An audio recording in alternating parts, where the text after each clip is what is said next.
part 2 of our presentation on great Jesuit saints, and this is kind of really connected to us because these are saints who came to our part of the world. As remember I was telling you last week, or if you weren't here last week, I was saying the Jesuits are these big missionaries. So they go out to different parts of the world. So when they came here, the saints you're going to hear about today, it wasn't like North and South America are today, okay? It was a very different time. Yeah, it was a big missionary field. So hope you enjoy hearing about them. Just recognize the great work that they did, especially administering to the local tribes and sort of getting to know them and bringing them Jesus Christ. I'm a millennial, so I don't quite know the name of it. I think there's a movie with Jesuits. Anyone know about this movie? Some movie with Jesuits who came over here. It's like a movie not with actual Jesuits, but with actors who came over, and it goes through. But there's a movie about it, I believe, so you can look up that movie. I used to watch it myself. I forget the name of it. Some persons told me about it. But I don't think it's the one with Robert De Niro. Is there a Robert De Niro one?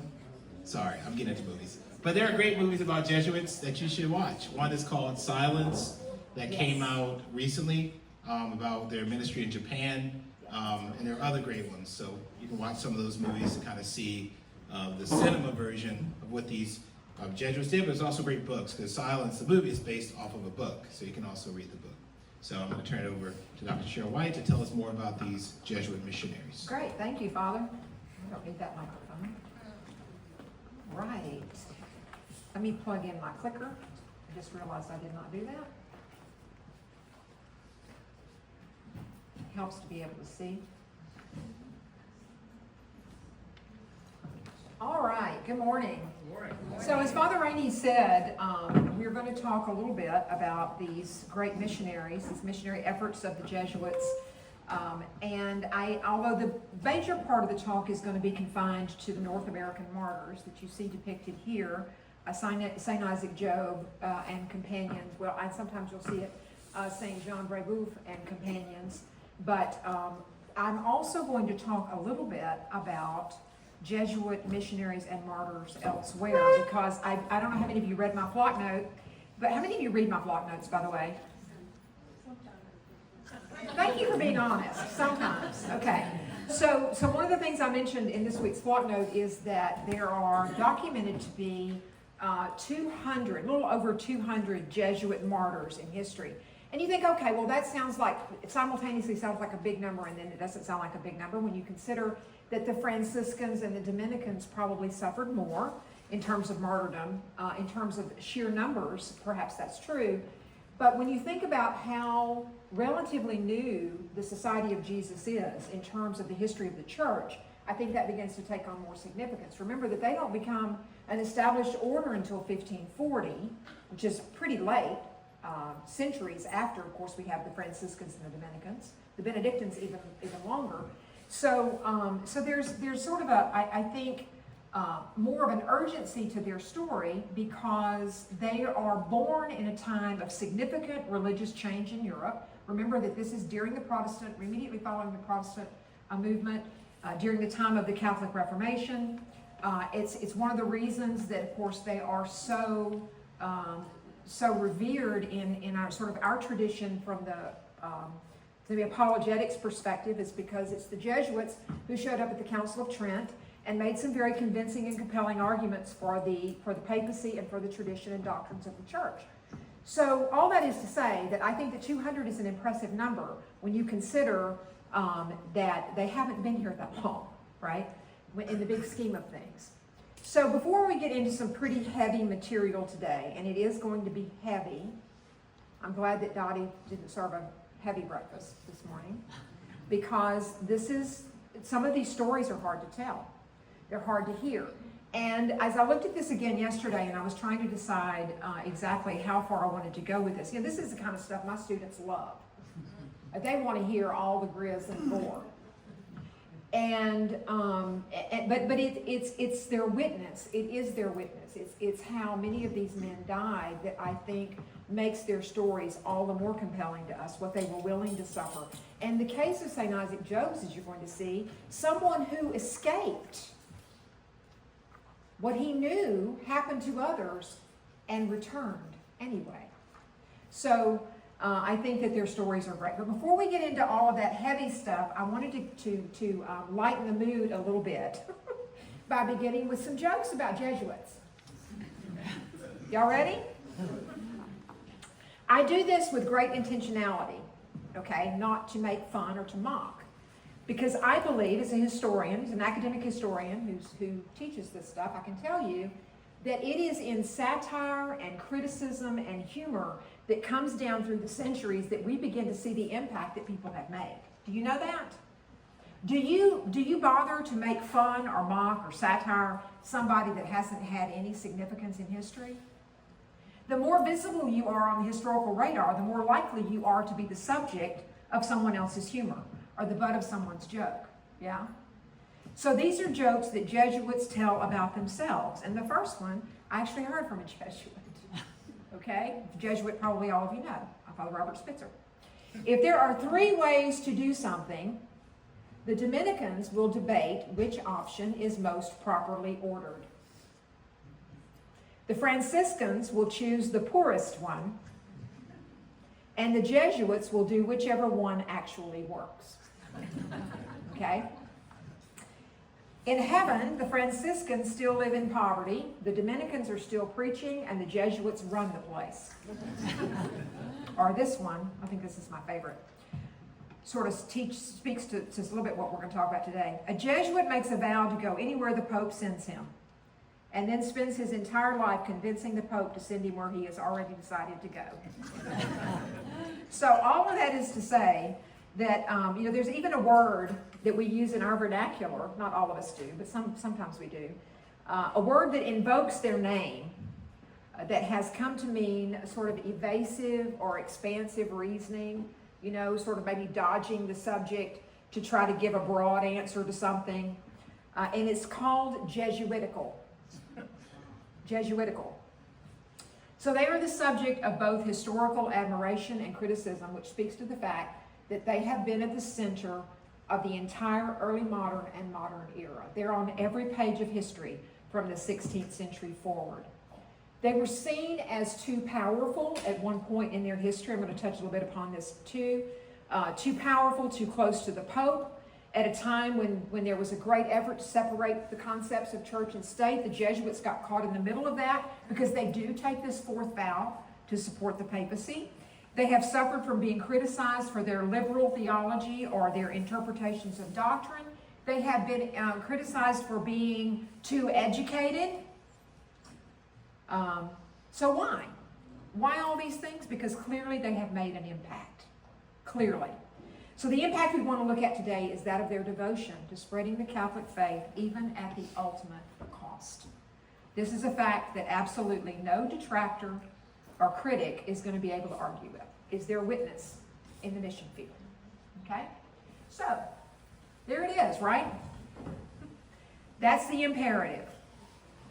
Go therefore and make disciples of all nations.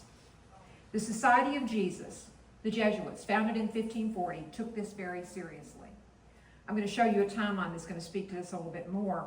But they were founded with the specific aim of serving the church wherever the need was the greatest. And this is the time, remember, we're only about 50 years in to the age of exploration and discovery really opening up at the time that they're established. This is the early modern period.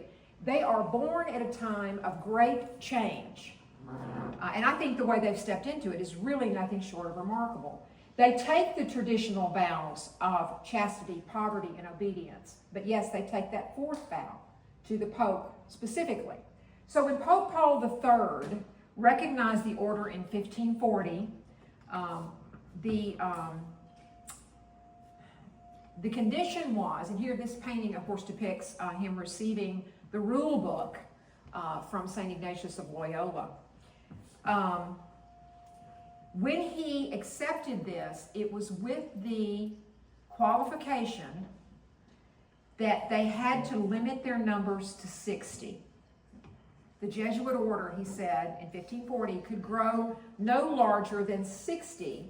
And this was because, I mentioned this a little bit in a comment I made last week, they were seen as a little too zealous. It's how they earned the name Jesuit, which means Jesus freak, by the way. Jesuit is a slur.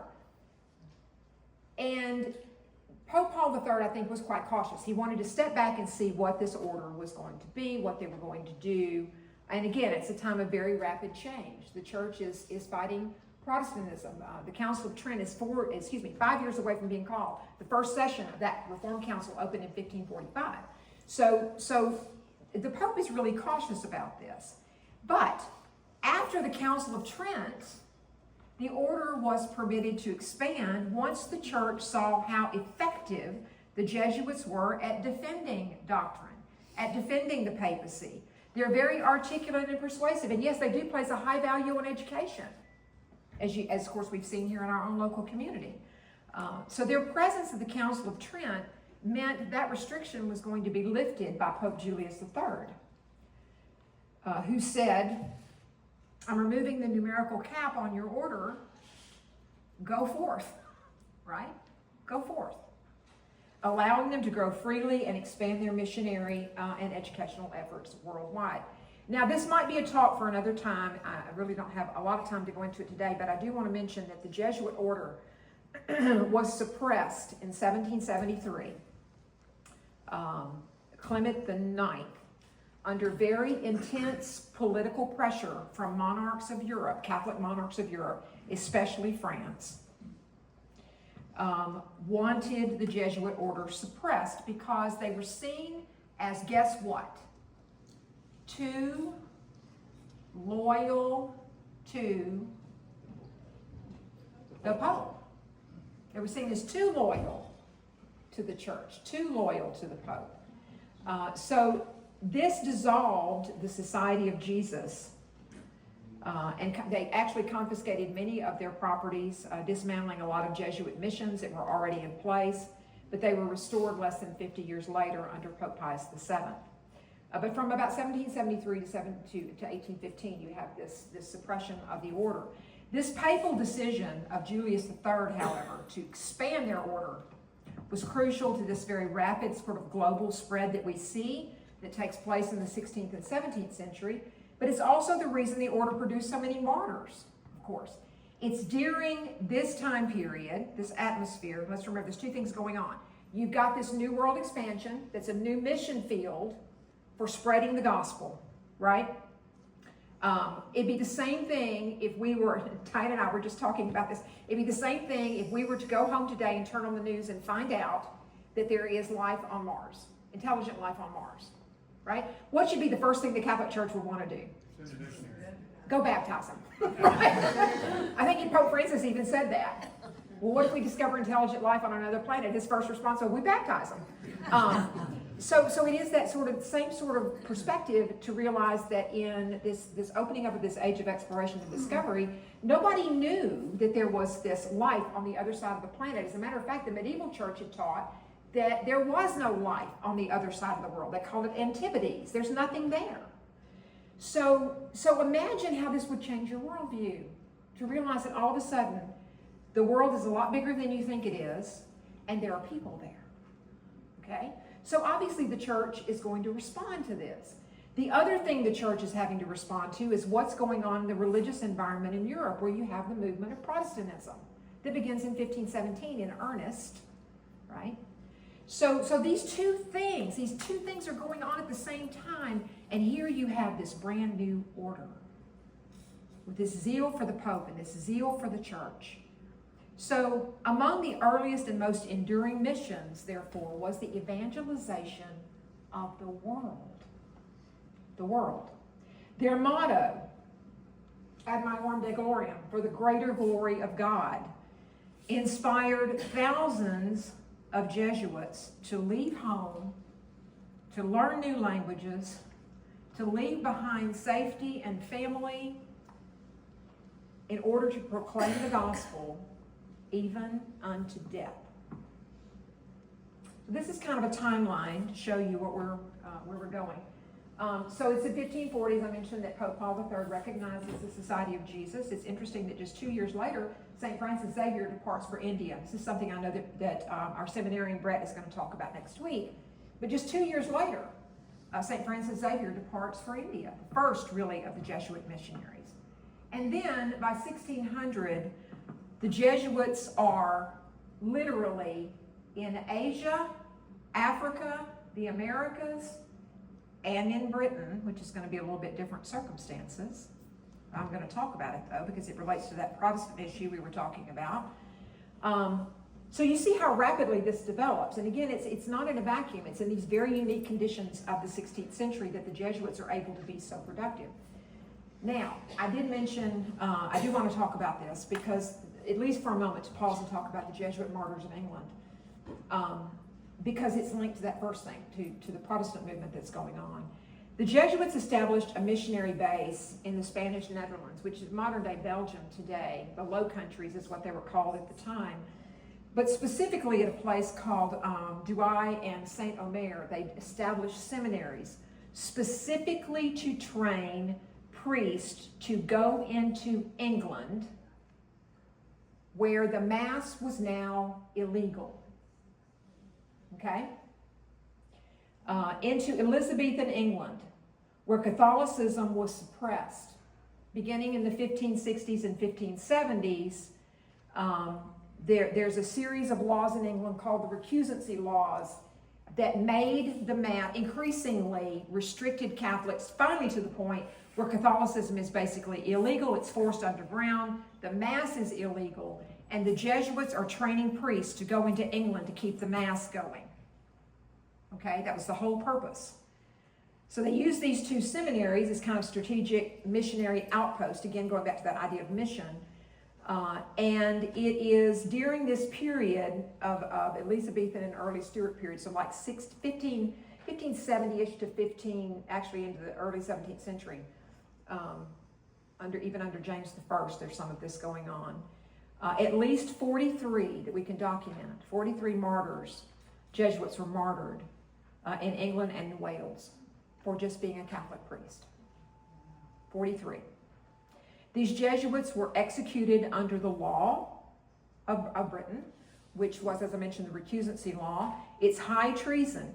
It's high treason to be a Catholic priest in England. So many of these men suffered at a place called Tyburn, which if you ever go to London, is just right outside London. Now, actually, it's a busy intersection today, but there's a tiny little marker in the middle of the road that marks the point where the hanging tree was. So, but it wasn't just what we would think of as being hung, right? That's not the execution that high treason carries in Elizabethan England. Anybody know how gruesome this is? It's to be hung, cut down quick, which means you're not dead yet, castrated, disemboweled, quartered, and then beheaded.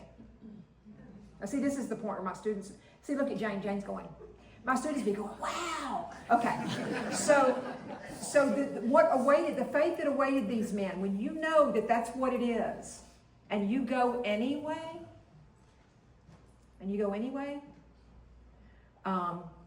just for saying Mass, hearing confessions, or simply being present in the country as a priest. I mentioned here, I'll show you here, St. Edmund Campion, who's a Jesuit. We remember him every December, of course.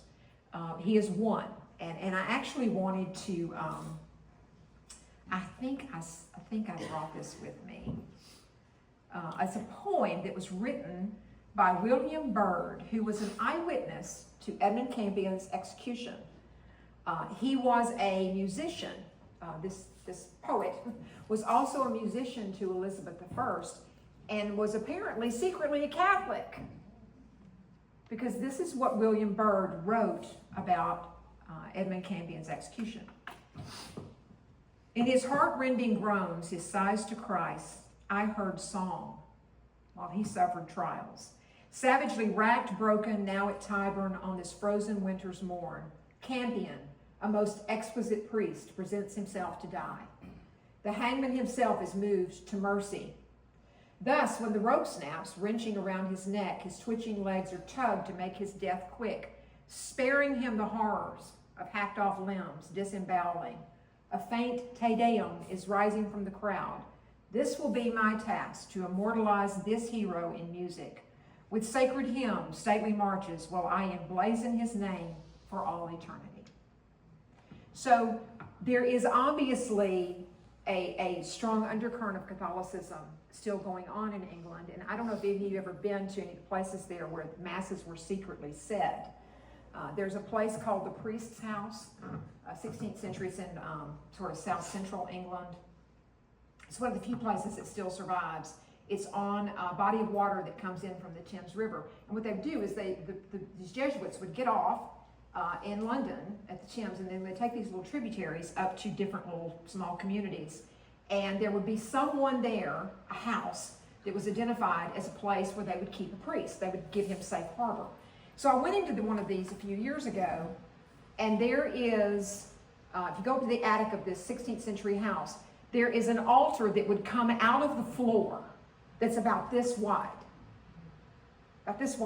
with about this much space for the priest to stand to say Mass. And if they heard someone coming, there's a crawl space the priest could get into between the walls, again about this big. So I was so moved by that, because what this means is that there was never a time that the Mass did not exist in England. It's because of the efforts of men like this. But the key regions of the Jesuit work are always going to be Asia, India, Japan, China, Africa, particularly the Congo region, and as far as Ethiopia, South America, North America, Canada, primarily in Canada, especially New France. And what is the cost of this? As I said, 200 Jesuit martyrs are officially recognized by the church, and there may be more that we just don't know about.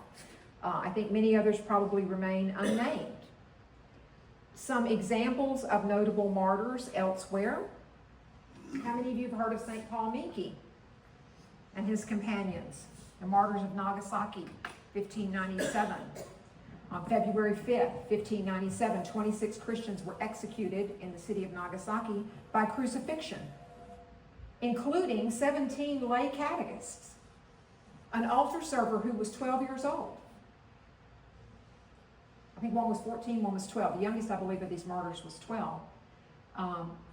We have a very strong, again, primary source account from a letter from Father Louis Froy, who was a Jesuit missionary in Japan, who either witnessed or heard later about this particular, got some details about this particular testimony, because he says, quote, our brother, he's writing to a Jesuit mission, our brother Paul Miki, a Japanese and a member of the Society of Jesus, hung on the cross and preached to the people in a loud voice.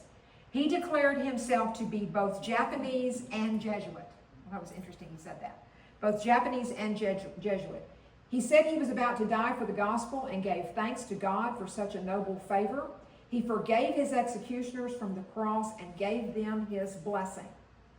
He added that he was happy to die for the faith, and he hoped his example would lead others to the faith. The martyrs all remained firm and joyful to the end, and the executioners thrust their lances into the sides of the crucified. Paul Miki's face remained calm and peaceful as he died. These 26 martyrs, 6 Franciscans, 3 Jesuits, and 17 lay people, including 2 children, gave their lives with remarkable serenity and courage for our Catholic faith. Pretty compelling, isn't it? The North American martyrs, or sometimes we'll see them referred to as the martyrs of New France. Again, the context here is New World missions. There's a group of 17th century Jesuit missions throughout what is today Canada, the Ontario region primarily, northeastern United States, including a mission that the Jesuits undertook to a specific native tribe, the Huron natives. Also to the Iroquois. Some of you may have heard the Iroquois Confederacy that's around the Great Lakes region. Large mission there, other indigenous peoples, but those were the 2 major ones. And these missionaries, I mean, imagine this. You're leaving, the ones we're going to talk about, these are all French. They're leaving their beautiful homeland and going to this wilderness, this frontier, with people, they don't speak the language, they don't know the culture. They don't know anything about the traditions of these people. So and think about the climate they're going to face, language barriers, political tensions, warfare between the tribes sort of puts the Jesuits oftentimes in a very, very bad situation. You have 8 Jesuits who were canonized in 1930 as the North American martyrs. We're going to talk a little bit more about them. Saint Jean Brebeuf and Saint Isaac Job. You know those, right? You have to look at that missal every Sunday. You can see it every Sunday. Not the missal, the missal. So this is a group of, I think, remarkably courageous young men who ventured into this really, I'm talking about a complete unknown. And this mission is bold, and it is dangerous. They know it. They have to know that. To bring the gospel to the indigenous people of the New World, knowing nothing about those people. Imagine that. Imagine that. What awaited them was, of course, they might not have hoped for martyrdom, but they knew they were going into a place where they were going to suffer extreme hardship and ultimately, of course, martyrdom. So, by the 1630s, they begin to live among the Huron people in modern-day Ontario. And unlike people who came to colonize the New World, these Jesuit missionaries integrated themselves into the existing culture. And did you hear what I just said? Rather than come as colonizers, which, and I'm going to just make this is a neutral and factual historical observation. When the British came into an area, they subjugated peoples. This is true. I mean, the record is pretty clear. Imposing their culture and their idea of civilization, okay? These French missionaries came with the idea that they would integrate themselves into their culture, to learn their culture, to learn these people, and treat them with the inherent dignity of any person created in the image of God. Okay? I want you to just think about that for just a minute. What a difference that might make. For instance, I don't know, let's fast forward into the 18th century when there's a war that breaks out between England and France. It's called the 7 Years' War, and it spills over into North America, and guess what that war is called in America? Anybody know? The French and Indian War. Exactly. And who do the natives side with? To their detriment, of course, because the English won. They side with the French because the French had always treated them so well. The French are Catholic. They see the dignity, the inherent dignity of these people. So this is how these missionaries came. They adopted native customs whenever they could. They relied entirely upon the indigenous people for hospitality, to earn their trust. And the record shows that they did not seek to take over, but to assimilate. In order to do what? To bring them the message of the gospel. At the heart of this mission were men like Saint Jean Brebeuf, a French Jesuit who arrived in 1634, who is known for his incredible respect for Huron culture. He immersed himself in the language. He learned the language. As a matter of fact, he is the reason their written and oral language has survived in its documentary form, is because he kept it. He recorded it. He passed it down, seeing value in this. He immersed himself in sort of writing dictionaries. He made all sorts of ethnographic notes about these people, like from an anthropology perspective, how they lived, what they ate, what was their family life like. His notes are still studied in university anthropology courses to this day that look at native cultures. To this day. His contributions appear in a couple of places in case you're interested. There's a work called Jesuit Relations and Allied Documents where you find a lot of his notes all compiled together. Letters and reports, not just by him, but lots of Jesuit missionaries to the New World that that sort of record the culture of these people. In it, he describes things like social organization. Like, what does their hierarchy look like? What do their laws look like? How do they determine what is law and what is not? Their religious beliefs, their rituals, their understanding of the universe, their cosmology, in other words. He was very interested in that. What were their dreams? What was the supernatural to these people? Because in the Huron culture, you see, there is this idea about, very superstitious about decision making. Looking to the heavens, looking to portents, right? Looking at astrology. Lots of that. Of course, that's still been going on in Europe until the 16th century anyway. But their marriage customs. What were the gender roles in society? Women seem to enjoy, at least in some of these cultures, a little more equality than you would find on the continent of Europe at the same time. And he found that very interesting. What are their rituals regarding death, their funeral burial, their burial rituals, concepts of the afterlife? You see, all of these things we know because of these Jesuit missions.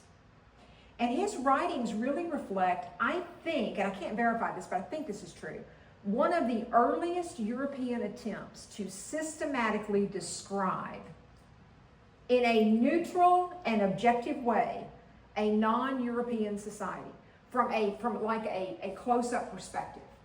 Okay? Because, for instance, if you read many of the accounts of the other, even the Franciscans who went into New Spain, there's always a little bit of a subtext of conquest in it, right? This to me represents, I think, the first sort of objective perspective. And despite his obvious Christian missionary bias, his tone is always respectful, even admiring. He recorded, as I said, the native languages. He helped to develop all of this great intellectual tradition that's passed down. So, what happened to him? Life among the Huron was not easy. The Jesuits endured sort of being at the middle of native conflict. Their very presence sometimes would provoke unrest because they were the outsider. And to be seen as an indigenous people, perhaps siding with or taking in the outsider, was always sort of raised the index of suspicion. You have epidemics, obviously, that break out among many of these tribes, because why? Europeans carry diseases that natives don't have any immunity to. So a lot of things that happened were blamed on, this is from native accounts, blamed on, quote, the black robes. That's how they were referred to, the black robes. But they pressed on, believing that Christ's love is going to reach even the most remote, even the most hostile. Some Hurons were baptized and welcomed the gospel, and then that created more unrest. So, the most deadly threat to these men came, and yes, I'm going to explain what's in that reliquary over there. Probably the most danger to the Jesuits in the New World came not from disease, not from hunger, not from starvation or, exposure to the elements. It came from conflict. The Iroquois Confederacy, longtime enemies of the Huron, but the Jesuits were also interested, obviously, in extending the gospel message to them. They launched brutal raids on the Huron, targeting both their native villages and the small missions within them. The Jesuits are kind of caught in the crossfire. The Jesuits made the conscious decision to stay with their converts during this war that broke out. And now they face the full wrath. From 1642 to 1649, 8 Jesuits are killed in those encounters. Among the first was a saint we don't hear too much about, but Saint Rene Goupil, a French Jesuit. Actually, he's a Jesuit lay brother, but he was a Jesuit novice, but he was a very skilled surgeon. Very skilled surgeon. He was captured with St. Isaac Job. while they were on mission in the Huron country. And when they captured them, Rene Goupil was tomahawked while praying the rosary, and Job was mutilated and enslaved for about a year, eventually escaped to France. And what does St. Isaac Job do when he gets back to France? I have to go back.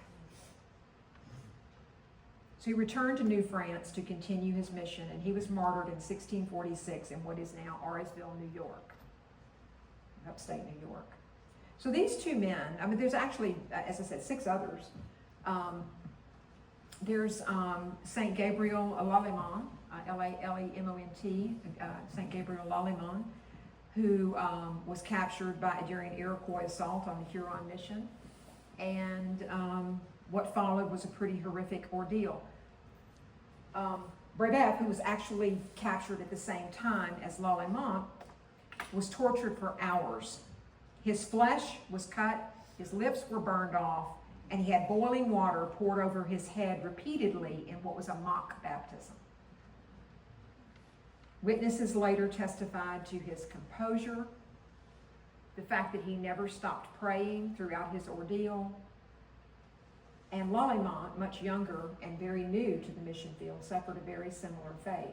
So all that is to say that these acts of witness, and that's what they are, they're witnesses to the gospel, a participation in the very suffering of Christ so that others could see it for the sake of love. And they were happy, I wouldn't say they were happy to do it, but they did it. St. Isaac Job returned knowing that was the fate that awaited him. The 4 other Jesuit martyrs met similar fates. So, although I think their mission,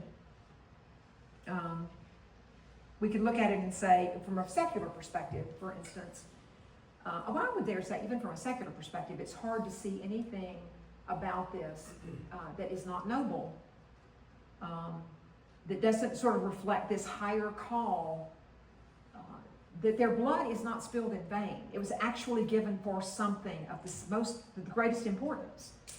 The story of their courage, I think, inspired the next generations of Jesuits who came to the Americas. By the late 19th and early 20th centuries, pilgrimages to their martyrdom sites became common. And by 1930, of course, Pope Pius XI canonized all 8 of them as the North American martyrs. Today, they are the patron saints of Canada, and shrines actually in Ontario and Auriceville, New York. And I would say, next time you're on your travels, take a little road trip through that area. Take a little road trip through that area. Aren't you going to upstate? Okay. And I've been there. Have you been to the shrine in Auriceville? They're worth seeing. I've been to the one in Ontario, which is this one. But more than monuments, I mean, I think their lives are sort of enduring reminders to us that Christian mission is not about domination or about cultural erasure or diminishing of a people who are not like me, but about accompaniment, humility, kind of like Jesus, the willingness to lay down one's life. So yeah, the sites of veneration are this martyr shrine in Midland, Ontario, and this is actually the skull that's in a reliquary here, the skull of Saint Jean Brebeuf, right there.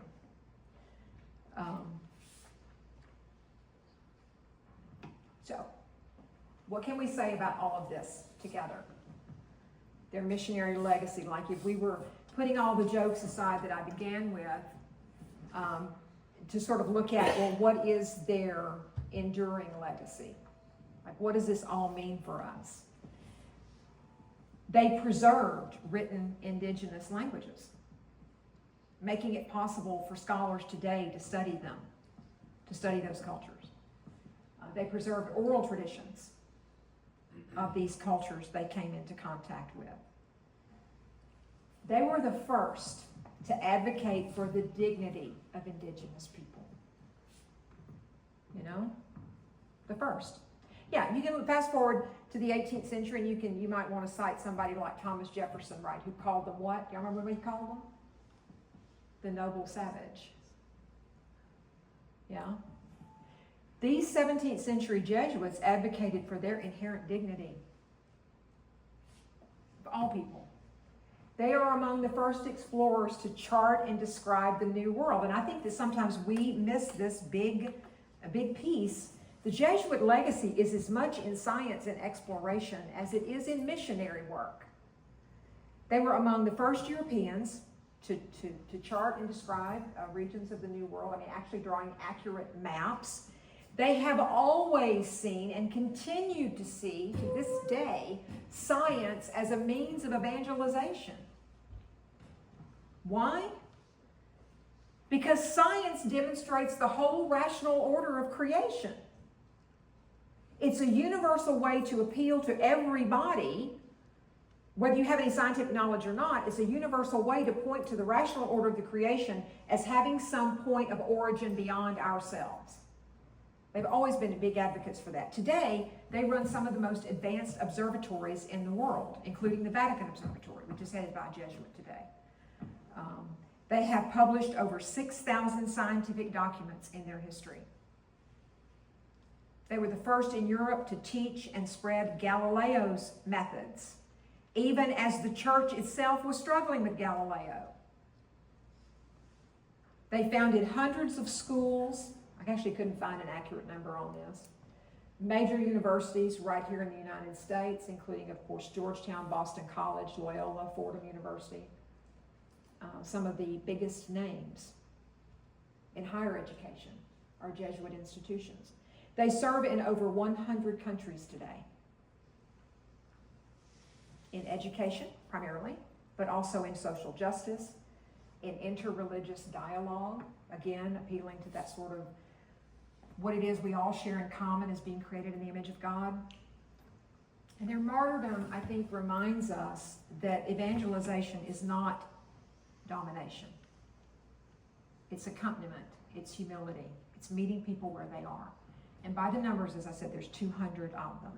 So the Jesuit martyrs, especially those in North America, again, die not as conquerors, but as servants and witnesses. And that is, of course, the heart of the missionary, is to be a servant and a witness, to bring not power, but peace from the Prince of Peace himself.